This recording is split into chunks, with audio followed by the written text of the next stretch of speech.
Okay, hello everybody. It's Cara here. Welcome to Caritas Athena. The sixth element of nature speaks. You could say I shoot the SHITT. Fly on the cuff, seat of my pants, however you want to call it. However, the nature moves me for the moment. My nature moves me, and my co-star nature of itself and its flora and fauna. There's all kinds of critters flitting about out there, and birds and the bees and the trees. And there's cats moaning and groaning and trilling in the background as well. There could be a pine cone that falls on my head in camera. Who knows? It could be helicopters. It could be flock of seagulls, geese, or I guess, no, more like geese. There are seagulls like 20 minutes from here, and we're very inland, so I don't know where seagulls come from, to be honest with you. That kind of flipped me out when I went to a town I'm here in Northern California, the tip of Northern California. Can't get any further north than this because we're the last city before Oregon. And just a little town that's half an hour from here. Actually, well, we're not the last town. One of the last few towns, 2-3 towns. It's 20 miles, 25 miles or so, 30 miles north. But we're on the near the border, and one of the more border towns is 20 some minutes south north of here. It has a bunch of seagulls, and I'm like, what the heck? I've never seen seagulls inland before, and I have no idea why they love that town. They don't have like a lot of lakes they have a reservoir, but anyways, that kind of found that fascinating. I don't know what that's about. That would be a land gull. That's not a seagull. Okay, anyways, we got crows and bluebirds and a lot of owls and sparrows and all kinds of woodpeckers. Oh yeah, we got a little guy named Woody. He comes by every morning, clockwork for years, banging his head against our window. Wake you up. Well, I have a fan going, so I don't hear much anymore. But it's like, they have like I think it was like 4,000 times the power of their neck muscles compared to a human. It's like, why he bangs his head against our window? Well, they bang their heads around trees, so why not? I'm just surprised that, don't compromise the window, because it's a lot of pressure. Those are tough windows to take on a woodpecker like that. But he likes knocking on our window. I call him Woody, of course. That's his name. Little buddy there. And gives us his checkup. Want to know what we're doing inside the house. Wants to come in. Always peeking through the window. Like literally, like the most inquisitive bird I've ever seen. And he just pokes his little head in the corner. He's tap, tap, tap, tap. Hey, what's going on in there? Literally, that's like his face, and his head's like quirking back and forth, like trying to figure out what's going on. Wants to be part of the inside action or something. I don't know. And he goes on the skylights and pecks on those things, and he's quite a character. He's got a little family up in the trees, and then he hides underneath the roof of the pump house. He's quite a character. He's been around for years. It's the same bird, and he's been doing that for at least 2-3 years. So he's one of the regulars, and he doesn't come over in this neck of the woods. I'm just not that far away from the house. I will do I'm like I could, just a stone's throw away. Frisbee direct distance. Unless you got a really, really good frisbee arm, you could throw. But yeah, it's just not too far away. And amongst these gorgeous trees, in this little sanctuary retreat property that I happen to habitate at the moment. Is that the right word? Anyways, it's a gorgeous day. Oh my gosh. So what is it? March 2nd, 2026. Maybe you come to the video will be when it is, because everything that comes forward is generally pretty darn timeless every time I do my videos.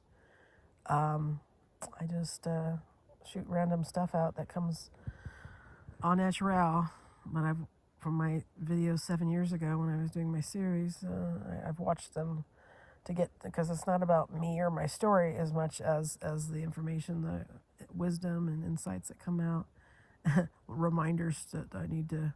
Yeah, you could say, when people do journals, that's what I call it, my video journaling. And but there's little pearls of wisdom that pop up, and I go, oh yeah, I said that. Did I say that? Wow. Why was I was a Weisenheimer? Excuse me. I don't have a cough button. Sorry about that. Not that set up professionally yet, but eventually we'll get into that system. But right now, you get the raw, unfiltered, uncut. Well, hopefully it won't be too long. Director's cut version here. Let's keep it on the shorty clip here this time, hopefully. But I'm just in my lounge chair enjoying my sun nap, and I just came to a very powerful I came here for a nap, so that's why I'm yawning. Sorry. I came here, I'm just shooting from the hip here. So that's what I'm going to be doing. And came to a very profound epiphany at 57 years old that I am, give or take a few millennia. An old soul.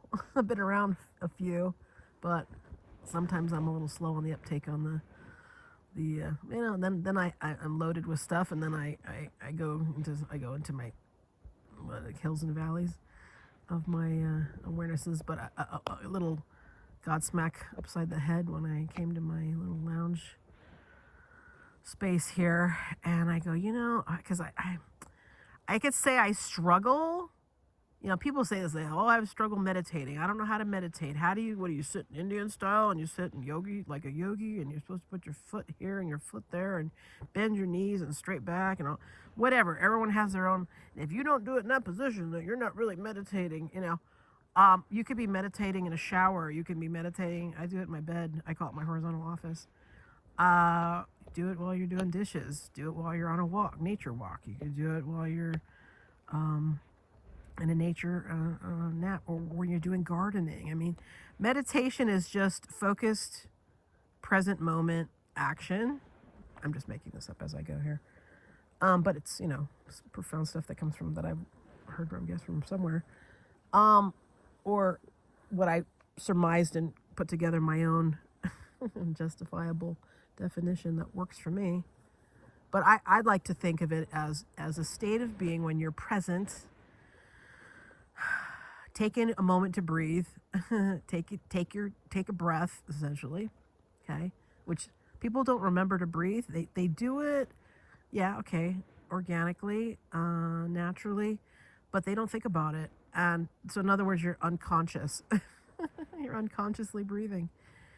But when you actually rein yourself in, hone yourself in, and catch your breath, and focus on your breath, and you're more present. It just means you're present with your body, okay, with your temple, this lovely meat suit that we're given on the outset of this lovely adventure we call life.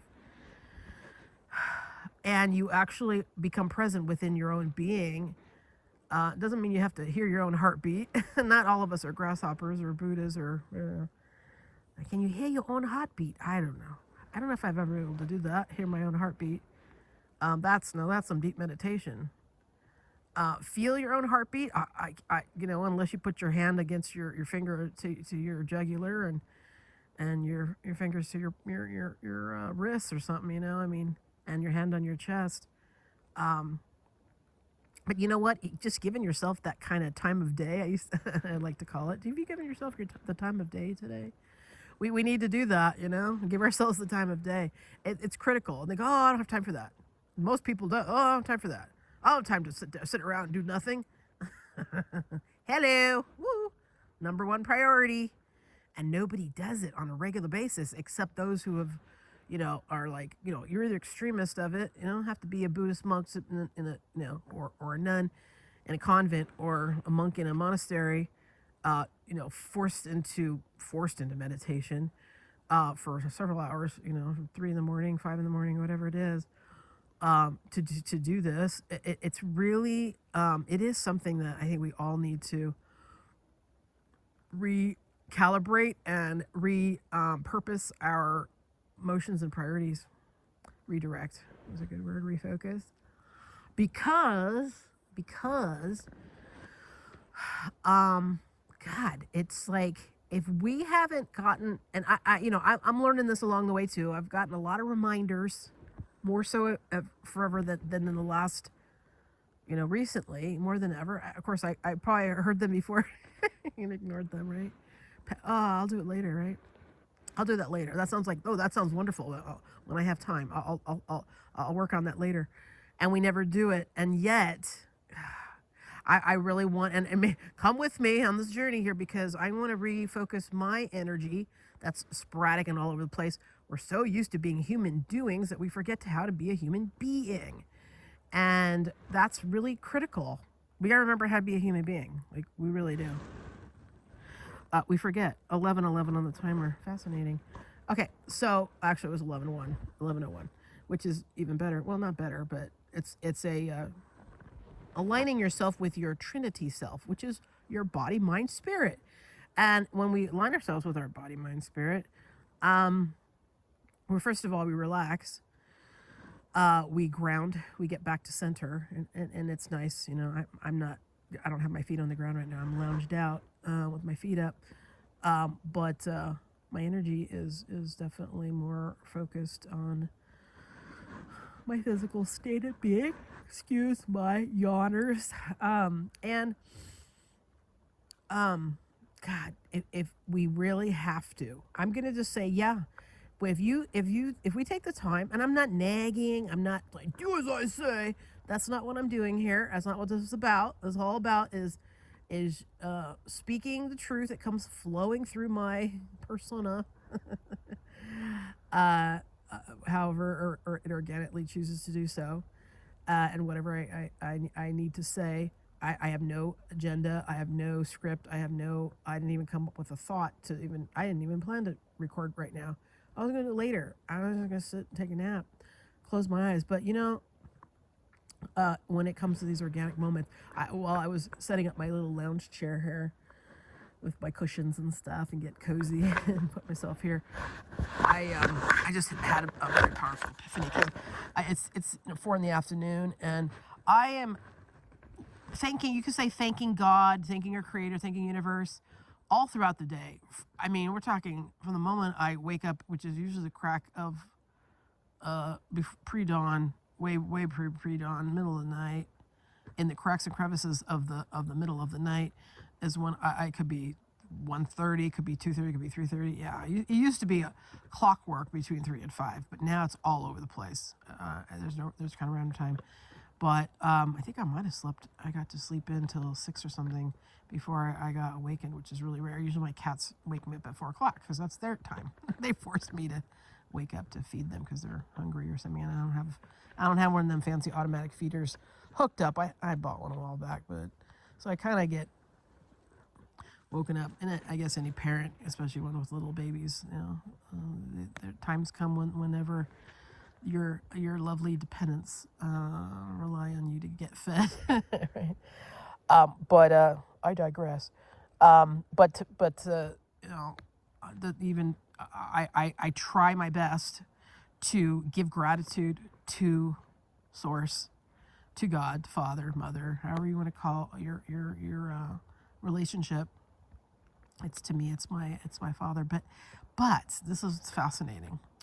I lost my father when I was 24, and I left home when I was 19. So I had like 5 years away from I left the nest, if you will, and it wasn't on the best terms. It was like trying to escape, I'm going to say prison.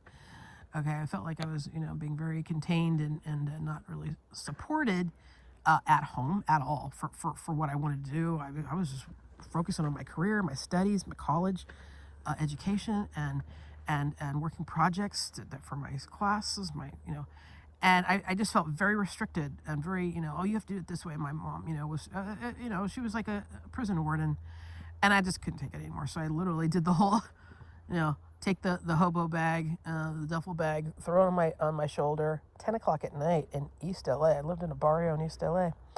And I literally, 10 o'clock at night, and no, I couldn't wait till the next morning. I need to get the heck out of there. And I hoofed it out. So my cat's meowing at me.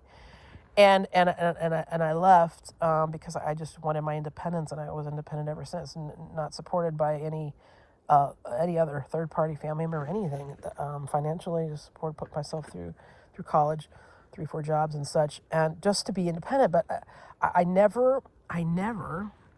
My father was wonderful. He was the most incredible, most loving, compassionate person I ever met, ever known. And so he was a very good emulation of what unconditional love was and what a kind person was. But and I never, he was always there for me, But when we're young, we don't take advantage of our parents. Sometimes we just kind of go along with our own motions because we can't think that they can relate to us much anyway. Some people say, oh, my mom and my dad are my best friends, and you do all kinds of things with them and stuff like that. They go on trips together, they go on hiking trips or camping trips, and or go play ball together or whatever, and do some kind of sports activity. I didn't have that, and not everybody does. Parents are busy or they do other things, so I never really had a very communicative.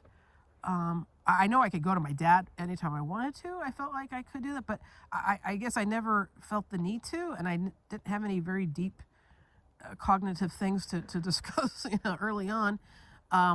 Whatever I was doing, it wasn't, I wish I would have, hey, tell me more about your past, because I found out later, I think after my dad died, that he was a drill sergeant in the Army, and I had no idea what a drill sergeant was. I just thought someone took you through drills and, blew the horn or something. I know that's a bugler, but I didn't know that they were like a badass. I'm like, what? Not my dad. He was like the most gentle, kind, loving, sweet. I never heard him curse. Like, that's all they do. Like, no, he couldn't have been a drill sergeant. Maybe I had that wrong. I don't know. It does make sense because I just found out later what kind of that drill sergeant. I've seen G.I. Jane. I know what a drill sergeant does. Right? That's my extent of the Army.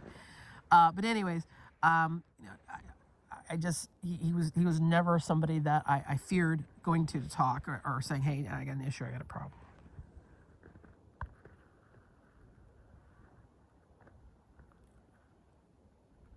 Oh, sorry. I might have got an interruption there. Anyways, my battery is getting low here, so I have to cut it short today. Look at me, lucky you.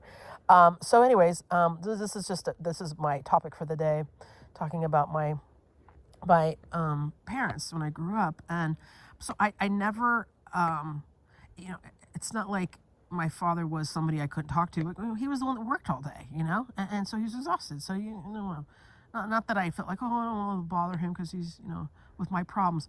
I was so used to taking care, and I had a twin sister.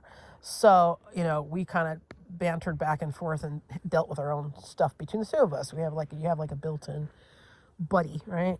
Okay. Call it a bestie if you want, but, we were sisters, and we were only friends until we were 18 or 19, and then we became, familial acquaintances after that.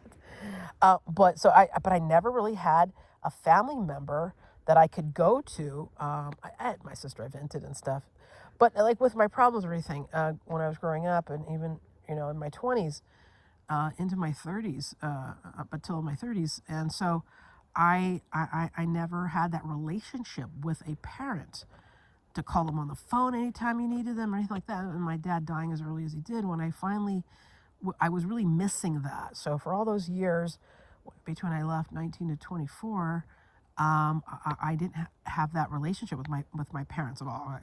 I left my house, what do they call it? Estranged. Yeah, that's the word. Because I felt restricted, and I did not have a good relationship with my mother. So, and with my father, because he was lived with her, and she was always one to answer the phone, and he was never really available. I couldn't really talk to they didn't have cell phones back then, so they didn't have their own private cell phones, so you could talk to me privately. It was like there was no autonomy, and so I never had a parent I could call whenever I needed them. So it was like I just never. You only know what you know and what you're experienced with, right? So you don't know any different. So, but then I realized, and I had in-laws. Okay, I got to know them 5 years later when I got married. But it wasn't until I realized, God, I need my dad, and I was, there was some family therapy thing I was doing with my fiance at the time, and I don't know if we were married at the time or not. I think we might have been engaged, but they did some family counseling for their family, and I was part of their family because I became, connected to my husband pretty quick. Within 6 months of me leaving home, pretty young, 19 and a half or so, was when I met my husband, and I joined their family. So I didn't really have parents. I was there. His parents became kind of my parents, and they were wonderful. They were supportive and everything, but not, and as it wasn't, and I didn't have a relationship where I just, told all my problems to or anything like that.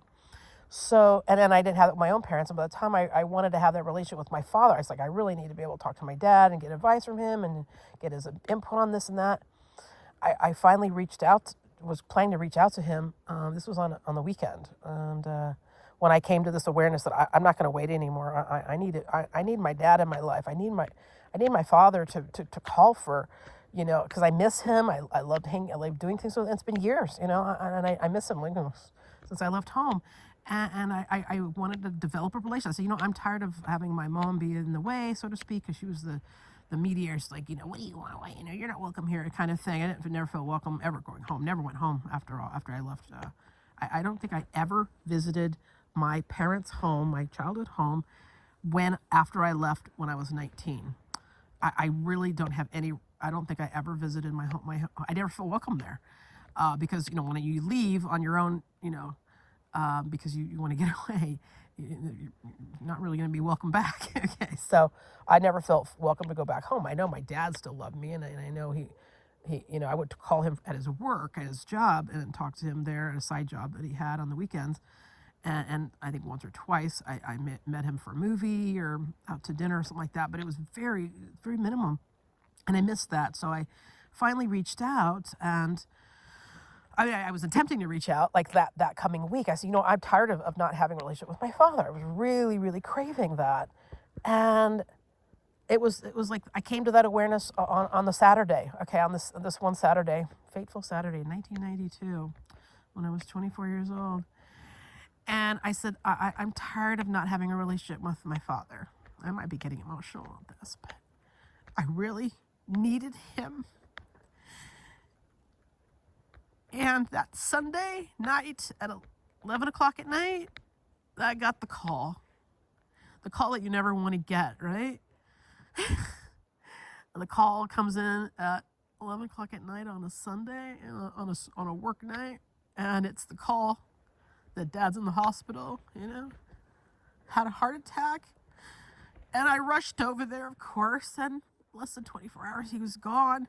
So I never got to fulfill my dream and wish to have a relationship with him. And by the time I finally wanted to reach out and made that commitment, like, I don't care if my man was the phone, I want to talk to my dad. I want to meet him for lunch. I want to meet him for dinner. I'm tired of not having a relationship with my dad. I miss him. I need him in my life right now. And I was feeling very distraught all those years, not being able to reach out to my dad because of my mom being in the way or whatever. I'm not blaming her. That was just the situation. And it wasn't his fault either, because he was, locked in with being around her and didn't have much free time or whatever. So by the time I came to that commitment to myself and to, reach out, he passed away. And so I never, and of course my mother, I didn't have a relationship with her. And it wasn't until another 10 years later that I started meeting her for dinner. And, we'd talk and just random stuff, and, had a little bit of a relationship, years later after my dad passed away. And I never had a parent to talk to, be at my beck and call, if you will, and being able to reach out to them whenever I needed them for advice and, guidance and support. And then by the time I finally, wanted to do that, it was too late. So as I'm coming out and I say, I need to have a talk with God, or I need to talk to my Heavenly Father. And they say, talk to him like he's your dad, don't talk to him like you're always when you need something. Hey, I'm in trouble. I need this. I need money. I need help out of this. It's like, talk to him as if it was like, but you know what? I don't know how to do that because I never had that. I never had that experience to be able to reach out to a parent. And I didn't know, so I don't know how, So meditation is supposed to be a time when you're supposed to connect to yourself, connect to your higher self, and connect to your creator, to your father, the Father God, Mother God, and I realized maybe my relationship with God, it isn't as good as it could be or should be, because I don't know how to talk to a parent, because I never had that, and I'm not in a pity party, in a victim mentality mode about it. It's just a realization. So I sat down. I go, why do I struggle so much to sit down and talk to God? They talk to God as if He's right next to, like you would talk to your best friend, and I have no problem talking to my best friends freely for hours, and I need to do that more with God, and yet I don't know how, because they're on the father figure, so to speak, is in a different category. And I realized after all these decades of not being able to have that relationship that I didn't know how to do that. Talk to my parent as a parent or a best friend, because I didn't know how to do that. I never had that opportunity. And even my in-laws, I didn't have that personal, intimate relationship with them that way. They were my family. I adored them. They were always supportive. We went to dinner all the time, went to all holidays, and they were just everything I could have wanted in in-laws, and you can call them pseudo parents. They were my parents, and we struggled with things. They knew what was going on in our life, but I'm talking about, like, you're having a hard day at work type of stuff. I'm talking about personal things, not just struggling with the bills, or we got just not talking about life issues. I'm talking about personal issues. I didn't have a personal, intimate relationship with. I had a personal one and a familial acquaintanceship with them, and it was a wonderful one, and I loved it. It was great. It was superficial, you could say, in a wonderful way, but that's all I needed at the time. It's like I didn't even, because I was so used to, so self-soothing, self-advising. I was always the one that gave advice to people. I was always the one that gave counsel to other people. 20 years my senior, 20 years my junior, it didn't matter. Or my age, colleagues at work and stuff like that. I was always the counselor. I was the like the big sister, or the parent, so to speak, to people. I never really had that for myself, and the person, the being who should have been that for me, who should have been God. And so I'm just developing my relationship with God now more than ever, and I want it to be more intimate and talk to Him deeper. In the relationship of a parent that I always wanted. And I know that's what He wants. Our Creator wants us to have the most intimate relationship. So does and I'm not trying to make this a religion. Everyone has their own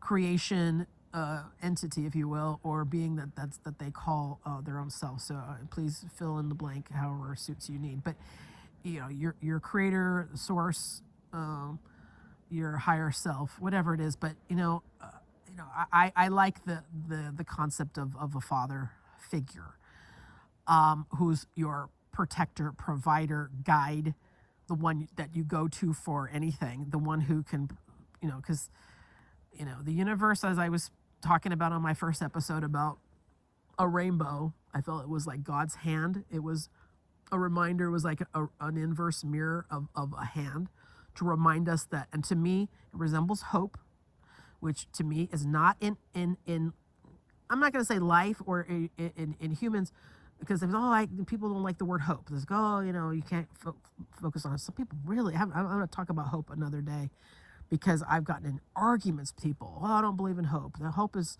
we shouldn't focus on hope. I was like, oh God, you darn right you should. Faith, hope, and love is everything.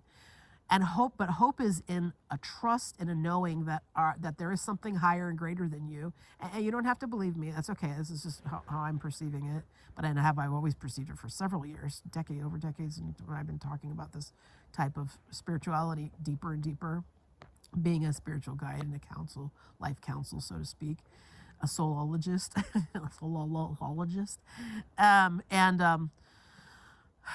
I've always seen faith as a knowing that there is something higher and greater and deeper that created you and that's out there guiding us, providing for us, protecting us, loving us. The hope is the trust that that sentient being or omniscient being, whatever, however you want to perceive it, is looking out for you and will be there for you, hold you, make sure that you're okay. So my hope is in the divine. My hope is in my God, my Father, my Creator. And then the love is the fuel, okay, the breath, okay, the light itself, the light energy, the pure energy that encompasses it all. How's that? Okay, so that's how I perceive hope. So the hand, and then that's why the rainbow is resembles hope, okay? Because it's like, oh, after every storm, there's always going to be a rainbow somewhere. We don't always see one, but that's okay. It's when the rainbow comes is always after a storm. So it's just a reminder that we are looked after, that we are cared about, that we are provided at some point, for the break in the weather and the clouds, for after some turbulence, trial, tribulation, that there is going to be relief, because it's nature's way for balancing itself. And sometimes it takes a while, it seems. It's like, okay, I'm ready for the balance now, ready for the reciprocity, ready for the receiving after the taking that you've been going through, whatever. But it is something you can count on. And I rely on that, and I just always have that vision of the hand of God, like holding me, and that I can count on Source to carry me, okay, hold me, carry me. And as I, embrace that awareness, it's comforting, right? It brings you comfort, just as a parent would hold you. I haven't had a parent that's held me and hugged me for years, a decade, even so. And that intimate, hold me, mom, hold me, dad. I don't have that experience for a long time, decades. I don't. The last time I held my father, maybe hugged him, was 30 years ago. And I know a lot of people, lose their parents and miss that. So many can relate to this, and some of them don't have, even then it wasn't as, consistent or often as I would have liked and such. And a lot of us go through this. So that's why maybe we struggle with our intimacy with our Creator, with our, if you see the Creator as a parental figure, and one that we really need to develop an intimate relationship with, because it's when we because it's I keep getting the message over and over again for many weeks now, is to keep surrendering. Give it to God. You know how many times you hear, let go, let God, let go, let God. Get out of the driver's seat and let God take the wheel. Whatever, we hear these things, but the thing is that the more we do that, the more you go with the flow of life, the more things actually get better. And you say, get out of, as I always say, get out, and let me help me get out of the universe's way, and release control of what you don't have control over. And if we do that, then life will flow better for you. It's hard because we're so used to being, in control of our life, and so, and it doesn't mean you don't have control of your life. It means that you have to balance out what you are in control of and what things you're not. You can't control how people are going to react toward you. You can't control how anyone treats you.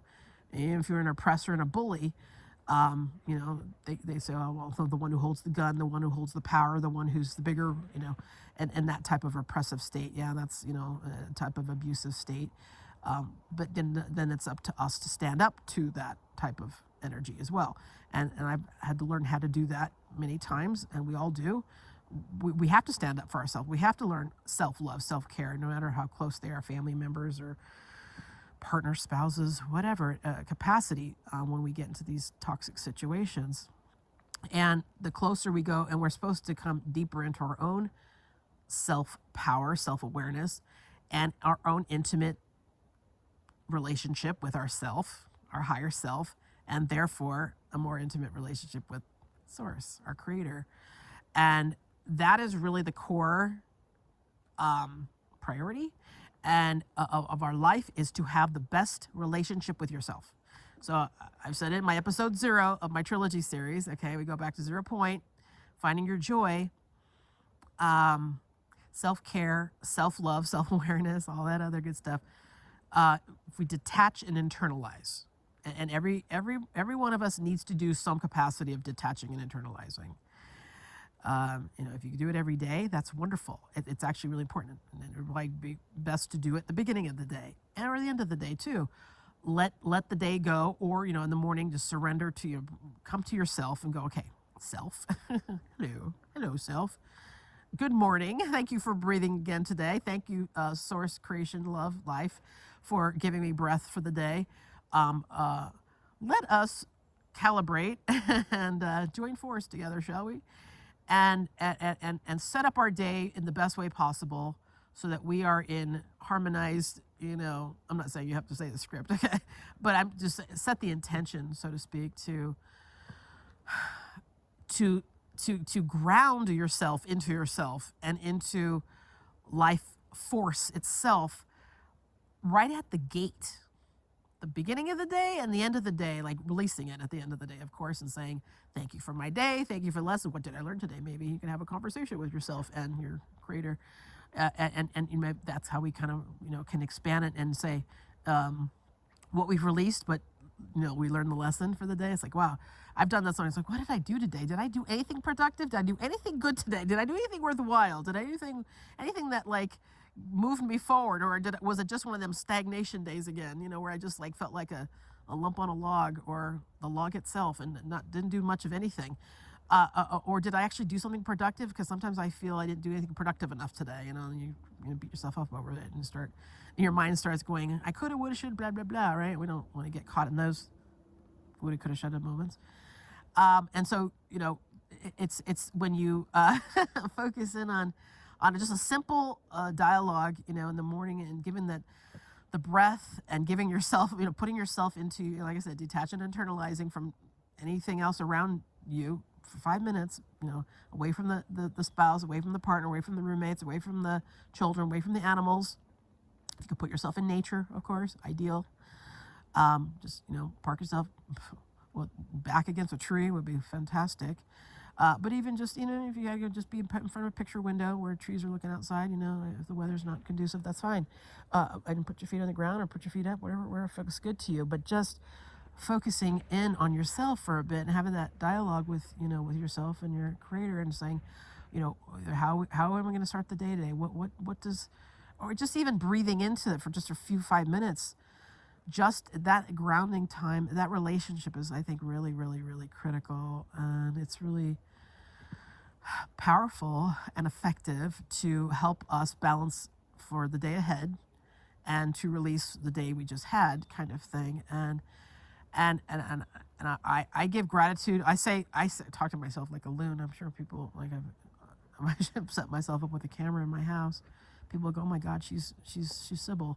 She's talking to herself. I do. I speak out loud all the time, but I'm talking to, I don't know, I guess anyone who's listening. The universe, my spirit guides, my soul star family up there, whoever's anyone, APB out to the UTs, ultra-terrestrials, anyone, ancestors, angels, anyone, is anyone out there? Woo, hello. God, are you there? It's me, Margaret. Me, Cara. And just, so that you kind of are sharing the burden, sharing the experience, because we're not alone. And I've never felt alone, and I don't mind being alone. Actually, I crave it, and not everybody does. And I say, oh, I don't have time to be alone. I don't have time to talk. Oh, yeah, I know who I am. And I'm like, yeah, okay. Or do you really? And not many people really know who they are. Or they don't like being alone. They say, oh yeah, there's these little, really fancy houses, in the middle of the woods, or middle of the jungle, or middle of some, Norwegian, snow woods somewhere, and you're left in a cabin for 100 days, and and you're just all alone. You can't get on the phone, you can't get internet, can't talk to anybody. You just have to be all alone. And they go, most people can't handle 5 days or 7 days of that, and they just go Looney Tunes, because they, oh my God, I'm alone and I'm feeling so lonely, and then they can't handle the isolation. And I'm like, oh my God, bring it. Like, I crave that. And not everybody does, but why is that? Why are people afraid of being alone by themselves? Are they afraid of what they're going to find? They're afraid of themselves. They're afraid of, talk to God, talk to your grandmother who passed away. I don't, talk, maybe you can talk to a bird outside, whatever. Maybe they think they're going to go crazy or something. But the thing is, that's the most valuable time of your day, is really, because if you haven't grounded in yourself, and you haven't grounded in with source and life itself and creation and the silence and the breathing and grounding in your own temple, it's like you really aren't going to be set up for life as well. And maybe this is the thing. I interview a lot of CEOs and successful people, and a lot of them are meditators. They know how to focus in and hone in on their own higher wisdom and self, and they're very directed and guided, self-guided, self-provided, confident. I call it Godfidence, not confidence. I call it Godfidence. I want to have that strength, stability, and surety with my higher self, with my God self, and with my Creator. And I'm working on that. That's been my thing for the last, since, I would say, last 7 years, when I went through a very, very desolate, decimating, debilitating abandonment, betrayal, left for dead. Kind of, it was like the ship went down, Titanic ship went down. That's my next series, going to be telling the story of that. The ship goes down, and I'm not Rose, I'm Jack, and I sink to the bottom, of the dark abyss, and there's no one around to hear me scream, and I'm all on my own here, and the spark of light's still in me, because I'm still conscious, so I'm like, okay, I'm sinking, there's no one around, nobody cares, I'm not in a pity party, I'm just in a reality, okay, of that I'm all alone here. So I don't feel lonely. I just felt like it was the hand of God, and I've exposed this on many video journals that I'm going to be sharing in that series of during my time when I was discovering my what rose me out of those ashes and helped me transcend into a new life, because I was nothing. I was in a depressive state. I was in the darkness, right? And many have been this, musicians and all people, done songs about it. Okay. We've all been in different states of that, where we can't get out of bed, or we don't know what to do, and we're kind of lost in space. And of course there's medications and stuff, which it's each his own, but I don't want to escape it. I don't want to cover it up. I don't want to hide it, but most people have to, because I got to function. I got to go to work. I got to be, I can't just be in a depressive state all these days. So you have to snap yourself out of it. And my mission for the rest of my life, okay, is to help people. And I've done this with several people over the last 10 years, being a philanthropist and a life purpose, life path sponsor and spiritual guide, is to help people, sponsor them, to give them time and space and availability to find themselves and not have to worry about outside,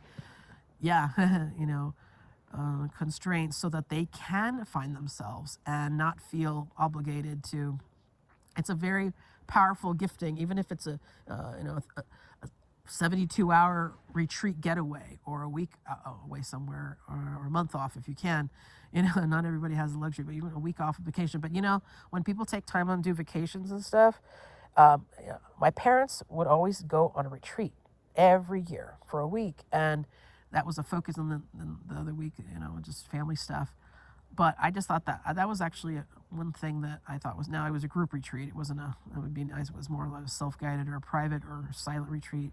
They actually sometimes called them silent contemplative retreats, but there was groups of other people around, and I think you could socialize if you wanted. But the main thing was to really be with yourself and focus on your spiritual growth and your own inner being and stuff. So I just think that's really important, and just doing it once a year to me is not enough. pick a day. And I know that Charlie Kirk has been out there saying, oh, honor the Sabbath, and everyone. And it's not about following a religion. It's just that seventh day. If God rested on a Sunday, then maybe that's the day that we should, detach from all the distractions and even technologies and stuff like that. And I'm gonna start doing this myself. Just give myself some discipline, because I've been a self-funded, self-guided, entrepreneur. I don't want to say that because I don't really do business. I do BIZNESS biz, which is being in 0 point. Self-supported movement. I'm not dependent on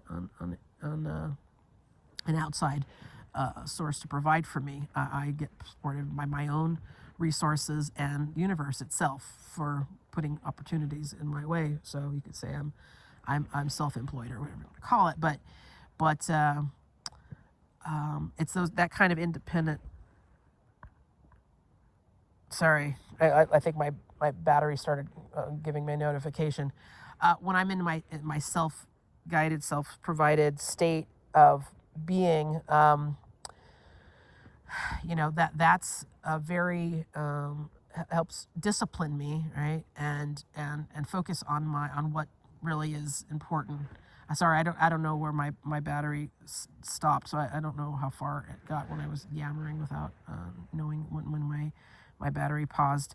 So I'm just trying to help us, throw some content out there that kind of gives us some fuel for thought, to hone us in on reprioritizing the importance of giving yourself the time of day, and developing that relationship with yourself more, because self-love, self-care, self-worth, self-compassion, self-awareness, and connection to creation itself, our creator, our relationship with Mother, Father, God, Mother Earth, Father Universe, however you want to call it, and our inner guides, our star family, however you want to call your higher councils of support.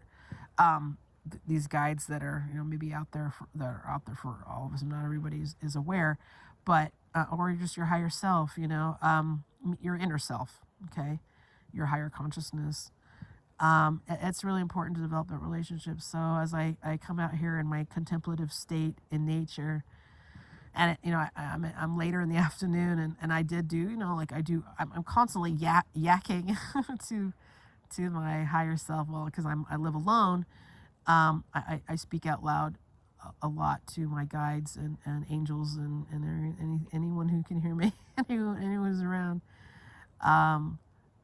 for support, for guys. Hey, help me out, guys, or anyone out there got some, and I'm not hearing voices. I don't hear voices. It's just an inner knowing, and I just move forward, and I do kind of inquire within, if you will, and then I move forward, and it's just an inner knowing. Okay, I don't hear voices or anything particularly, and I think, is someone, hello, is anyone out there, and hearing crickets or whatever, but the inner knowing is maybe that confirmation that maybe an energy, I'm not going to say outside of me, higher, in a higher state with me, is helping me, guiding me, and if we give ourselves that quiet time, I think, well, first of all, it will balance us out and calm our ass down with what's going on. And if we do it that often enough, especially when we're going through some struggles, if you just catch your breath, okay, sit down for 5 minutes, instead of getting lost in your thoughts about repeating the same script and the narrative that got you in your pickle, but then kind of relax and just figure out in your own self how you can just okay, what can I do to make this better, kind of thing. That's how we evolve and grow, and let's learn the lesson and go, okay, well, and I believe I'm not the the perfectionist on this one at all. I don't know if we all are, but it's just getting better at being we don't get lost in the emotions, get lost in the depressive states of what we went through. We kind of get through it, not over it, not around it, not over it. We get through it. And as we get through it, when we take that breath and that time, then we get to the next step, the next level of life and the experience that we were going through. And if we take that time to relax, the stress and the pain and struggle, believe me, and I you know this is a daily thing. Okay, I went through a lot of stuff just yesterday, this morning, but I'm learning, because I've done this so many times now, that I don't get lost in the stress of it, because I could easily go there, and I'm being tested, believe me, where I could disappear and just be so like, oh my God, this is a disaster. I had a broken pipe. I had no water running here. I have this disaster happening with a friend, a family member, or whatever that's going on in my life, and it's just absolutely beyond stressful. And if I just stagnated in that state, I wouldn't get out of it, and I would just be a mess. I'd be a basket case, and that's not an option for me. I'm not giving up. I refuse to stay down. I refuse to get beat up by whatever situation. I refuse to have other people tell me what I should or shouldn't be doing. Oh, you give up on that. Oh, that's, da da da. You have to determine what's best for you and what's following your heart. So we're not here to be dictated to by other people to tell us what's best for us in our life. We just welcome guidance and stuff. But when we're getting oppressive and negative energies, I'm talking about the negative ones, not so much the friendly guidance from friends and stuff. We take that with a grain of salt as well, and also internalize and go, does that feel good? Does that feel good? And you have to do what feels good to you, not like, get caught up in your feelings and go, everything's, no, we could just take a challenge. And we have to still follow the path of peace too, right? And if something is off in that comes to us, doesn't really feel good, trust yourself and don't go there. Don't go the other way. I've gone through many paths of say, I don't fear, I go near. I go toward the challenging thing, and not about being confrontational, but sometimes, sometimes you get to choose what, if you feel guided that you're, supposed to stand up and confront, or, address something instead of running away from it or whatever, then do what you have to do. Most of the times you want path of least resistance and no resistance, and it's not about, and not, because you have to help to evolve situations and realize if this is a blockage, then maybe just let it go and let it be, and it's not something that you want to go back to, and forgive that situation and that person. Perhaps if you're going in an endless circle, an endless loop of karmic playouts that don't seem to ever change, then you have to learn how to release, forgive, but not forget the lesson, and not go back to that kind of, because you don't want to get caught up in loops. But it's when we internalize and we get to strengthen our own inner power, confidence, whatever you're going to call it, then and develop that relationship with our higher self. And if you don't have a parental figure like a father God, mother God, I do personally, and it doesn't mean everybody does. Everybody choose what works best for you. But I feel like I'm being supported in a way that's where I'm not feeling like I'm doing it all alone. It's kind of releasing the burden. Grounding yourself in nature, putting your feet in the ground, or just standing against a tree, and just releasing anything that seems inside your body, like focused, saying, okay, I see yourself being drained of any concerns, worries, burdens. So you're relaxing your shoulders, you're breathing in and breathing out. Breathing in light, breathing out love, breathing out the concerns, breathing out anything that, that you need to release, okay, that helps you get through whatever you're going through. That's how we, get through life. that's how we make it to the next level, next stage, the next day, right? So developing that relationship to me is important. And again, like I said, I didn't have a relationship that was available to me, as a parental. So when I say I struggle, praying or meditating or talking to God, in a way that is as intimate as it should be, as intimate as it could be, as intimate as I want it to be, it's only because I didn't know how, so to speak, because I didn't have that experience. And so I'm developing that. So I'm being reparented. My parent was always there, right? My higher part, But I'm reestablishing a brand new parental-child relationship now that is the parentage I've always wanted. And I had a wonderful father, and grateful that my mom taught me lessons I learned. But, I want that intimacy where I have someone that of a parent, that the one that you can call on, go to whenever you need, to help ease the burden, to help give you the guidance, to help us get to that next level of life that we need. And yeah, be reliant on that. Because I think that's what God wants from us, is to have us rely on God and surrender our troubles, our cares, our concerns, our issues, so that we're not doing this alone, and learn how to surrender that more and more. And I keep hearing that, surrender, surrender, surrender. And, I was like, enough of that. I've done it so many times, but what does it mean? It was like begging you for help. I mean, always asking someone to take the wheel, or whatever, what you determine what that means. But, as we do learn how to do that and get used to that, we've, as we release it and purposely give it to the earth, give it to nature, give it to God, give it to the universe, put it back out into the ether, we do liberate ourselves better that way. So, and that's how we get through whatever it is that we're going through, because we can't hold it in. And if we hold in that type of energy, that's how we get dis-ease. Sorry, but that's just the truth and reality. That is how disease comes, is that because we're holding in, blocking energy from flowing. And it's not about emotions and dramas and traumas and stuff. It's about energy and motion, and how we're going to move through it, with it, and for our greater good, which is literally going with the flow of life, and knowing how to release, knowing how to communicate with our higher self and source, is to me very, very important. And I hope you guys got something out of this.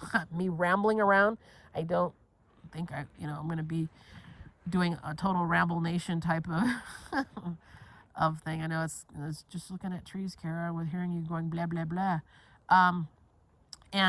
Yeah, maybe I'm hoping that people can relate to feeling the need to let things go, and give it to life itself, give it to energies higher than ourselves, below our feet, into the universe, and then we're freer, and it lets us breathe, and brings us to peace.